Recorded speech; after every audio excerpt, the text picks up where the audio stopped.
everyone, and welcome back. Today we're going to be playing the Orzhov version of Raise the Pass. This is a stripped version from the Japan Cup.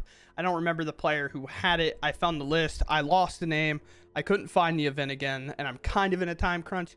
So what we're going to do is we're going to be doing what we have done in the past, where we've taken a deck that has done really well in best of 3 in some event or some like Pro Tour, etc., like the Demon deck did in the past for blue black, and see if we can't port it into best of 1 and maybe learn something, find a better build of a deck that we've been playing. For example, I've been playing Esper Raise the Past, and maybe Orzhov is the way to go. We do not know.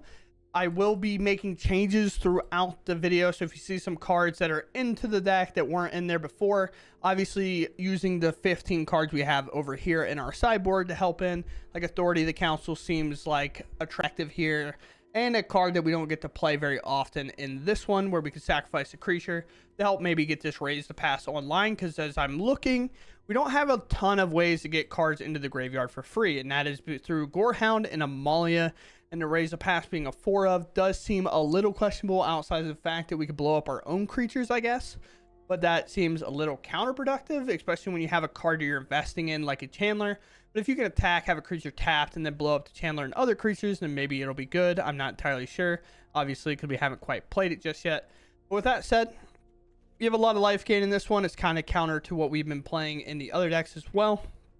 And the fact that we have Case, the Uneaten Feast. Even when I played Case in the past, I only played like 3 because this card is kind of a dead draw overall. You want it in the opener, but you never really want to see it after that. Hinterland Sanctifier, a very nice 1-drop to gain life. And the Pilgrim with Death Touch is super huge when it comes to blocking, and a very good life gainer as well, and also does damage whenever our creatures leave the battlefield, with Split Up being another option to like, oh, we have 7 creatures, well, you're at 7, well, let's blow them all up, and then Pilgrim can then win the game that way, which is very nice. And then we have Ruin-Lurker Bat for Scry's life gain on it as well, as long as Deep-Cavern Bat, which is obviously a good hand disruption spell. I've in the past not like Deep-Cavern Bat on its own outside of like blue-black control, not control, blue-black tempo, because tempo is like kind of fast enough that you don't really worry about your Deep-Cavern Bat dying. This deck seems to be like a tick slower than that. We also have the clerics in here to drain our opponent's life total whenever we gain life, so we have a lot of those options as well. And 2 more like kind of value creatures, or at least our best value creatures here, are the Essence Chandler, which gives a 1/1 counter for every life point we gain, which will be a lot, so this creature will get rather large pretty quickly. And then Amalia to kind of help us draw cards or get bigger as well, and then maybe even sometimes get up to that 20. Most likely never going to happen, but it could, I guess. With that said, we're going to dive into the games. We're going to see how it goes, kind of just like an uncut view of how it goes in best of 1, and we'll see. So let's go game and figure it out. Okie dokie. I think everything's good. I get so nervous when I stand at my desk because I'm like, oh, I broke everything. We did not here. We'll keep this. 2 lands and a dream. We'll play a tap land. Worst part about standing is I can now move off my camera. There was a thing in my way and I needed it to move. Red land, it could be a lot of things. Most likely a shock is held up here, so we're going to Deep-Cavern Bat and force them to use it. Last thing I want is this to get shocked when I try to gain life. Hopefully we draw an untapped land or Burst Lightning. That makes more sense than a shock. 1 creature, 2. They literally played land in past with this. Sure. Interesting. We do hit a land, which is absolutely huge. They have a lot of pump they can do. We think this is a land. Definitely could be. But I can also just like Deep-Cavern Bat here and just gain a little life. Because the Deep-Cavern Bat gains us back tempo with the Essence Chandler. Turn inside out. We care about the pump as much as we care about just taking another threat away. Because with our life gain, we should be able to outgain this eventually, right? So let's just take the creature away. The only way I really can't outgain the life is if a second creature comes down. An attack here, what? We're taking 2, 3, 4. So 2, 5, 6, 7, 8, 9, 10. No blocks. Kind of figured. Ooh, that's a pretty good one, though. Doesn't really matter what order we play this in, I guess. Although, we could have done something a little cheesy with this, I guess. Now we can block with the Chandler, because I don't care as much if it gets traded off here. Because I'll just put the counters on a Deep-Cavern Bat and make a huge life gainer. So Slick Shot changes the math a bit. We already talked about blocking here. Sure, you got it. I don't know. Monstrous Rage is fine. At 6. Will they turn Inside Out or Monstrous Rage to Slick Shot? I'm unsure. Okay. Sweet.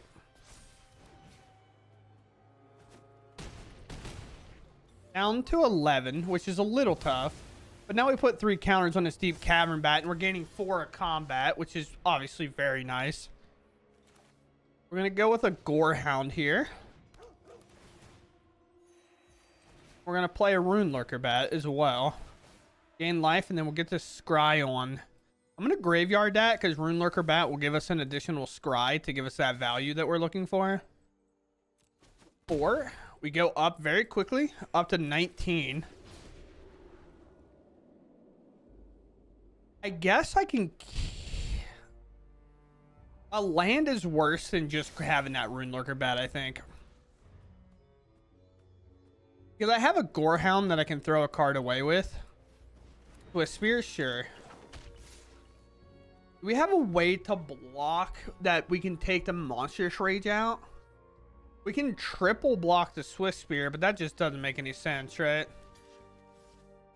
I even care to block it all here? Oh, Monstrous Rage doesn't save this, though. Do I care, though? I don't think so. Like, that's the thing. Like, if they want to commit a spell here, sure. I have a lot of life gain, and I can always just, like, play around the combat tricks later, right? So they're giving this trample kind of permanently. So we have to be a little bit careful of that. But we're going to play here. We're going to gain a bit of life again.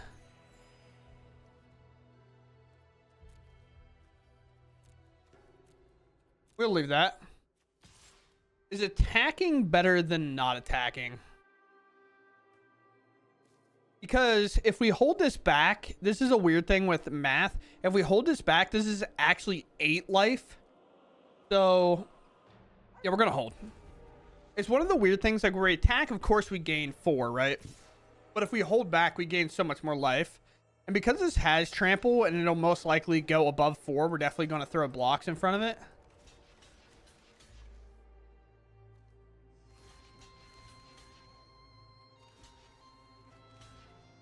Here. As long as we live, we don't care.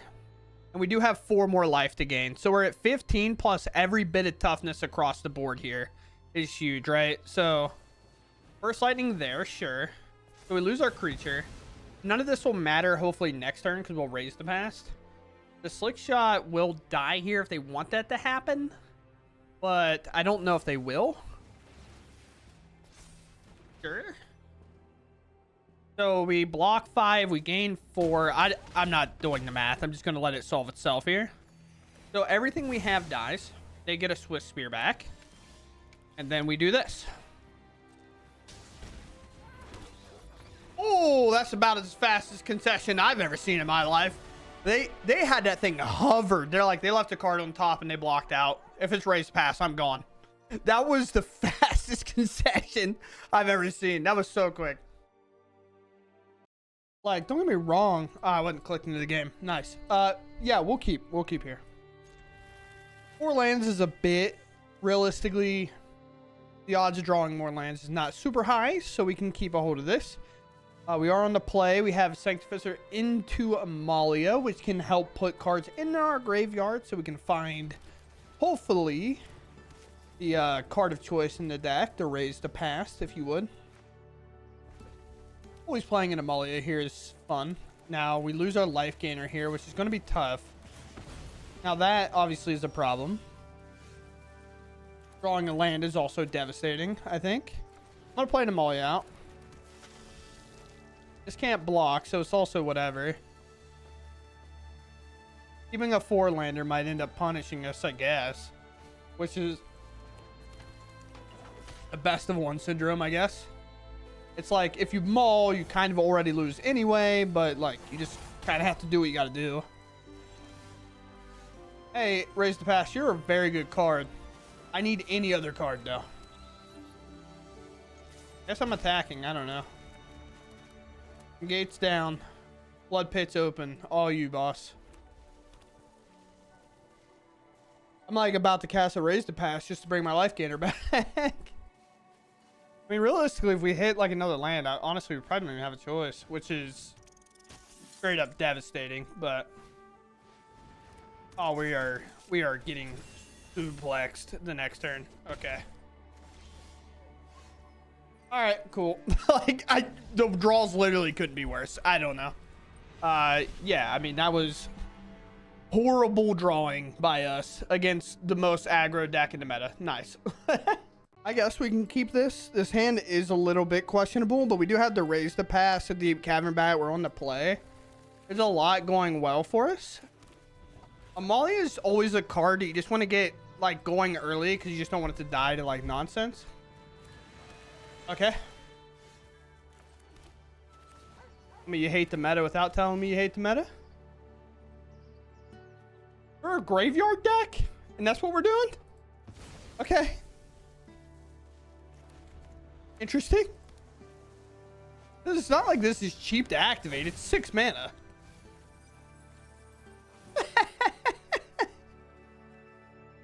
Oh, that's frustrating for sure. That is a big, feels awful, man. Sanctifier. Amalia. In life. Trigger Amalia. I don't need that card. They can exile if they want. That's the pause on every turn here. Not that they really have a choice. The Ghost Vacuum's going to pause them regardless. I'll just keep. Anything that enters the battlefield and gains us life until they board wipe me or something is just a good card to leave on top. Because if they board wipe me, they're just not going to be able to exile everything. Then they can go for this and they can just hard play the eyeball, which is definitely a bit tough. I think it's already available to be played. 6. Okay. To be fair, the Overlord's going to make sure it's playable. Ooh. I guess they get a Prankster back? Sure. Although, they're going to have a lot of pressure on board to deal with, which is nice for us. Let's play a Starscape. They also didn't exile or Raise the Pass earlier, which I guess doesn't, like, matter, but it, like, does at the same time. I'll keep. Just going to keep playing this drain game, and then with an Amalia going up to 6 here, like, it's actually going to go to 7 post-combat here.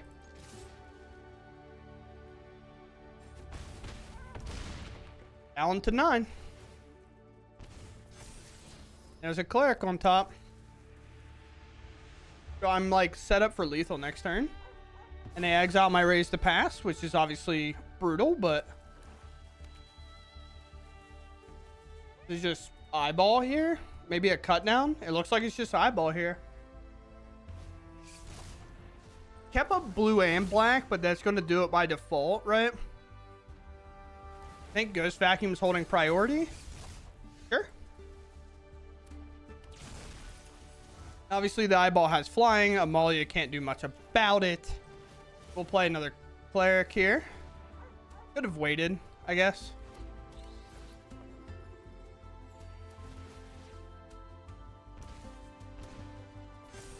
Hacking worth it here. Okay. All right. Oh boy, imagine playing a Ghost Vacuum against a graveyard deck and it just doesn't do much. That was the main thing that if you look at the not challenge, it was a cup that the deck was played in. Rest in Peace was the most popular card in the tournament, and it still ended up winning because obviously sideboard it's like way better to play Rest in Peace. especially if you're not a graveyard strategy. And we just kind of went to show, like, we are a raise the pass deck, but if your plan's to stop us from reanimating, like, we can play this game where we just stall out and we play clerics and we just win this way, right? So they just give it up. And is combat lethal here? Life, and something's bound to hit. So yeah, combat's lethal here, no matter what, right? So let's say there's a block, obviously here, a block, let's say here, because obviously they don't want this here. That's 1, 2, and 3 that ends up hitting, and then they only lose 2 more. They go to 1, which is like unbeatable, kind of. They have to kill our other cleric, and they also have to stop us from like hitting them with Amalia and winning lands, right? So rabbits.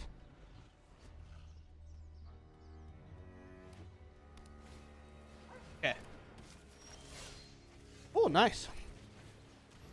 One of the reasons we throw a land on the bottom, because we're likely to draw more.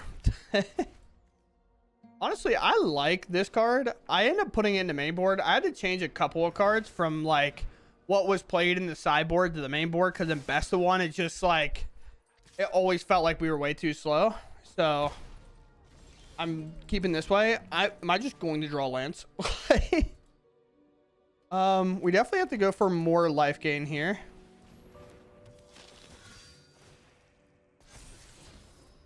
I'm going to keep that there for this turn because I want to make a 4/4. So it's able to trade anything, but then I'm going to throw it in the graveyard to trigger the scry off our Ruin-Lurker Bat. Going to have to hold and defend a bit here. I mean, I can play it next turn, I guess. Like, that's an upside. It's not like the best card of all time, but I can gain a life here, play it, and then drain. Most likely there's no attack coming from our opponent here. They'll wait. And they'll try to go all in on the following turn. At least I would assume.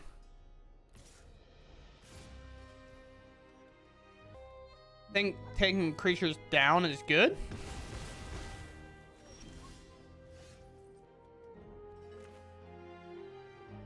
Here. Offspring will have to happen in 2 turns, so we definitely don't want to fire that off now. Gorehound is like, this is a graveyard spot, so like we'll just put it in the graveyard. We're obviously looking for raise to pass at these points. I'll keep that because I can kick that, and then we'll pass here. Yep. I said kick. We can offspring it, so we'll see. Valley Quest Caller, everything's going to get buffed here. Thankfully, we have a 6/6. Oh, we're dead next turn. Just a situation where we don't find a raise to pass. We're just not fast enough. Huh?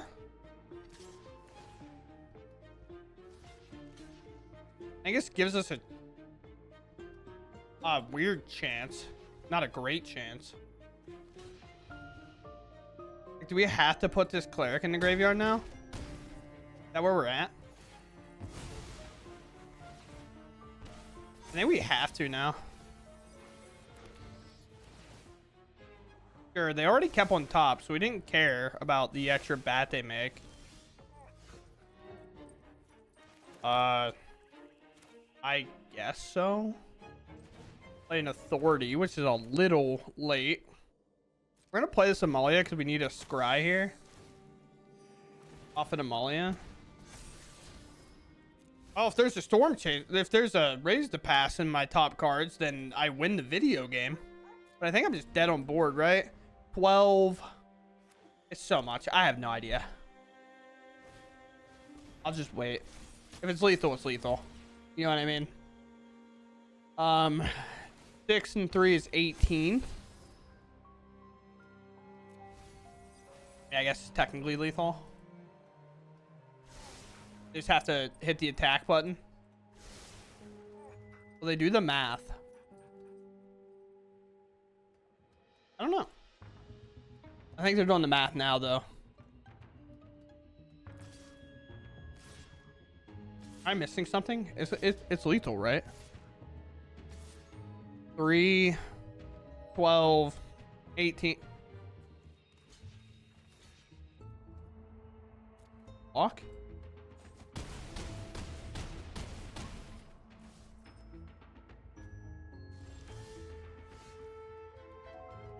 Some days, team, it just does not matter.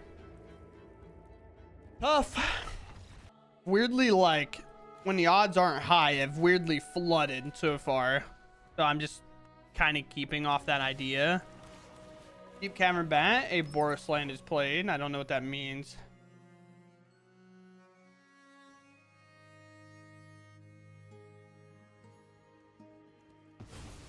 I have no idea. I can't beat a Screaming Nemesis, so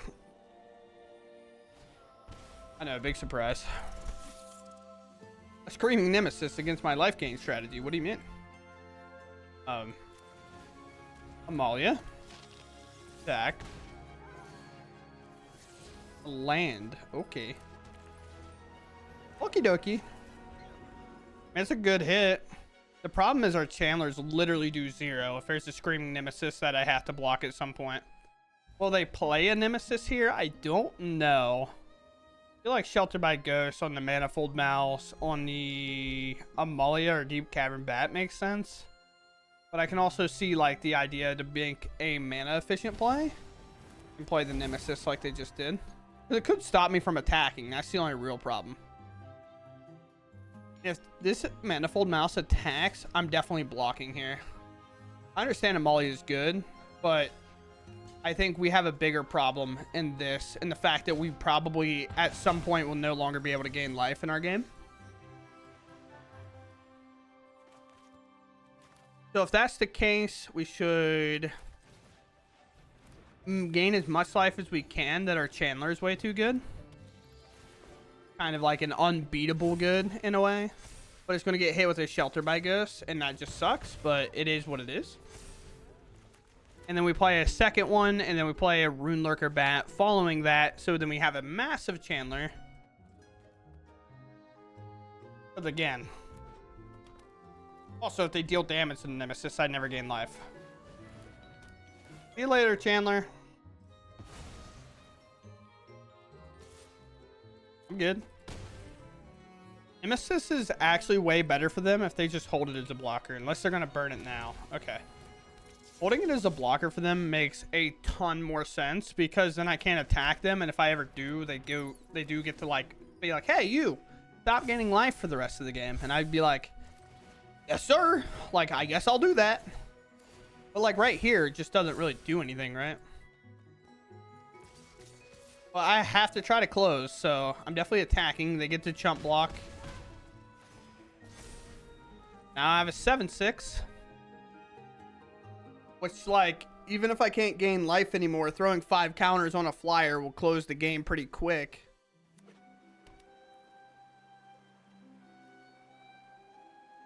So if it's like an attack here, I don't know. Second Shelter, maybe?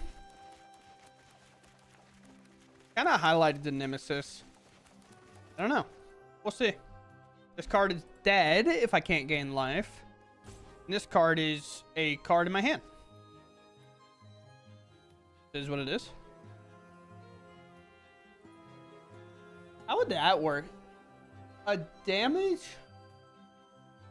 If I block with a Chandler on a Screaming Nemesis, the damage would happen, and because they're active player, when my creature would enter back in the battlefield and I would gain the life before the damage trigger resolves, I believe, which might just be enough to like body our opponent out of the game.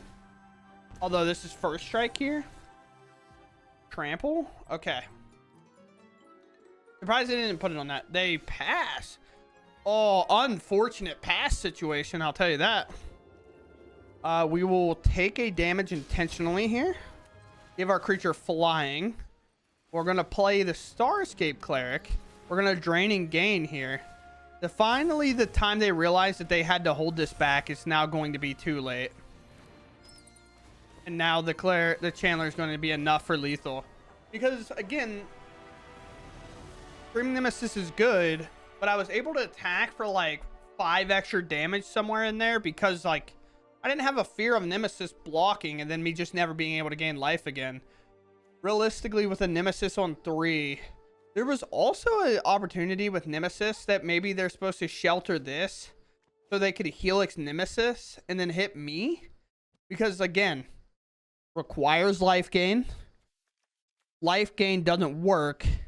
Requires life gain. But at the same time, it is what it is. We'll move on. Not me not hitting the record button until I'm midway through game. Sure.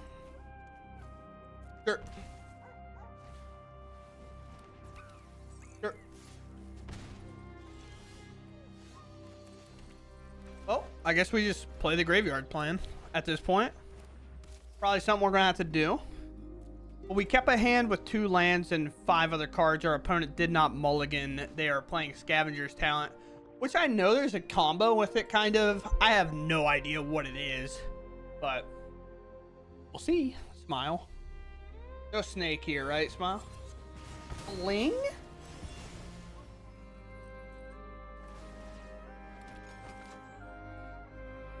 Sick draw off that, though. Holy.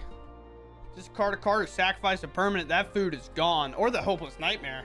Wow, their deck is turning out. I could see it being the Hopeless Nightmare because, like, you get the kind of information, right?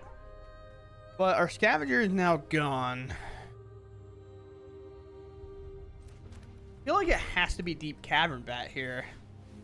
Like, they have 2 cards left. Like, what are they, you know?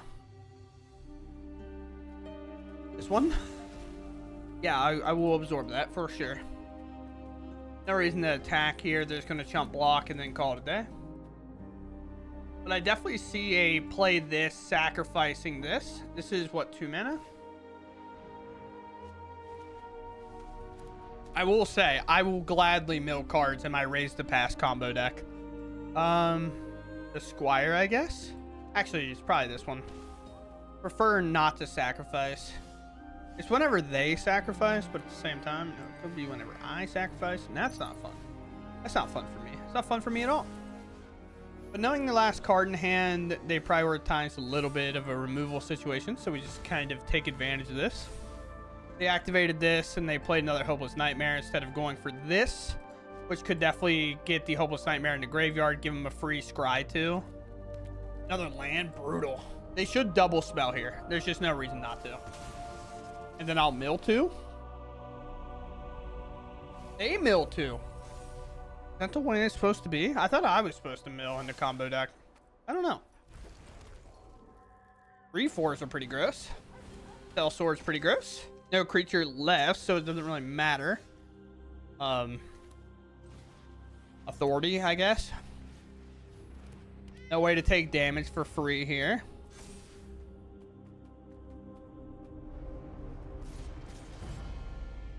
Here.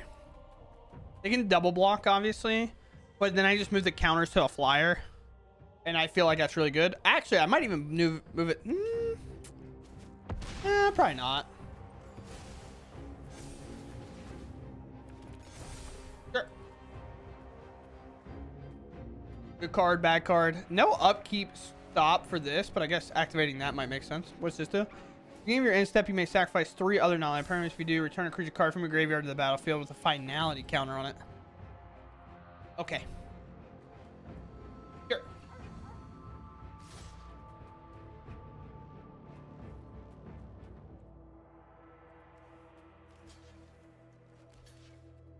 Huh?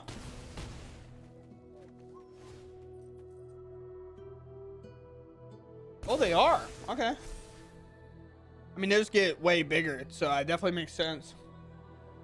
The finality counter on it? Doesn't this finality counter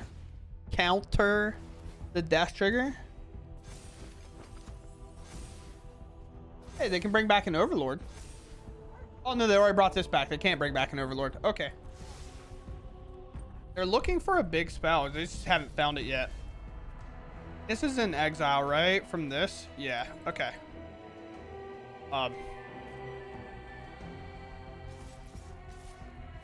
These are 10-11s. Okay. Hold on, everybody pause. Everybody calm down.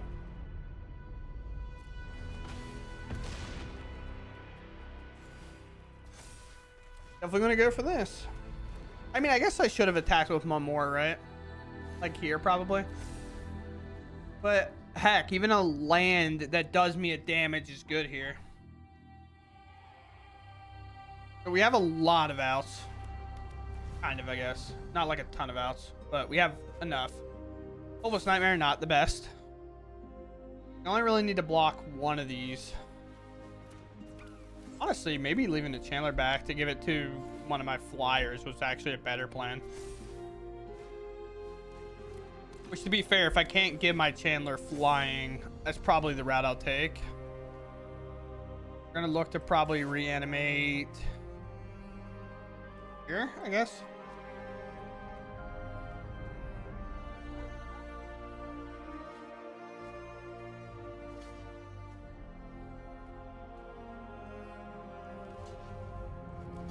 Sure. The only bad draw is Raise the Past, which just means I summoned a Raise the Past to the top of my library. Now that I said it's by far the worst draw. They don't get rid of the food token, which is interesting.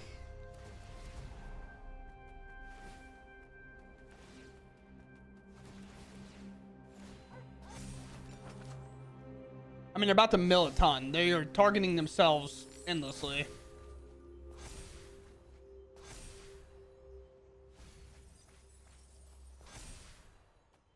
Okay. Alright. Let's make it not matter, Smile. Ah! It's the life gain one?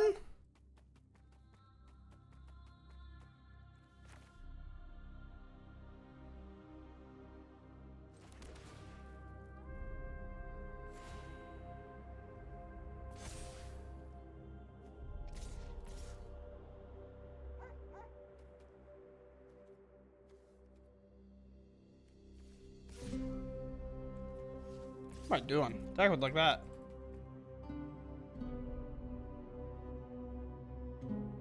Ugh. Kind of surprised. I would say this is actually a fake block that they need to take. It would actually be a bad block because they could potentially lose the game because of it.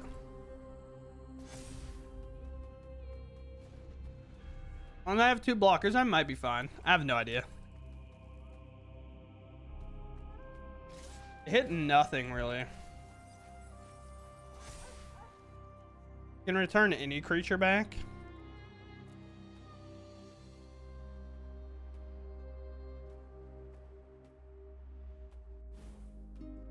This is kind of crazy, huh? Be in a situation like this. I miss you, by the way.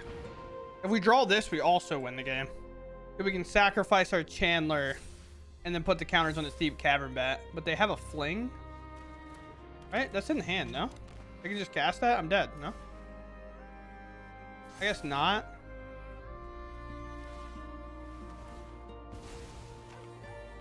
You just have to put the right thing in there. Oh my. It's so close. They have a treasure. 2 permanents. What a sick way to die, honestly. Yep, fling it. I mean, that's okay. It is what it is. I couldn't find a way to put this. I couldn't find a way to give it vigilance and to do that. I should have held it as a blocker, but by the time I thought of it, I just lost. But okay, we are going to talk about the list. Obviously, the intro will be a little bit more positive because obviously we don't know as much going in, right? If kind of a blind reaction, a blind play test. I have it moved based on rarity for some reason. I don't know why I did that before talking about it. Oh wait, no, I'm redoing the outro. That's why it's moved. Okay, yeah. The deck in best of one, and I want to be very specific on that. The deck in best of one felt awful. And I typically, like, I highlight decks, and if they're pretty bad, I try not to play them. But this is one of the situations where like this deck got a lot of hype because it did well in a cup in Japan. It actually won the cup. As you can see, I call it Japan Cup winner. I don't even know the player played it, but that was obviously a best of 3 tournament. If it tells you how bad we performed with it specifically, maybe I'm even playing it wrong. There's a very good chance of that too. But we went 5-10, and on the draw, we went 14%. That means we won 1 game out of 6-ish? 7? How many games on the draw did I play? I don't know. My screen's really small. I can't tell. Oh boy, today I lost. I lost so many games on the draw. Holy cow, man.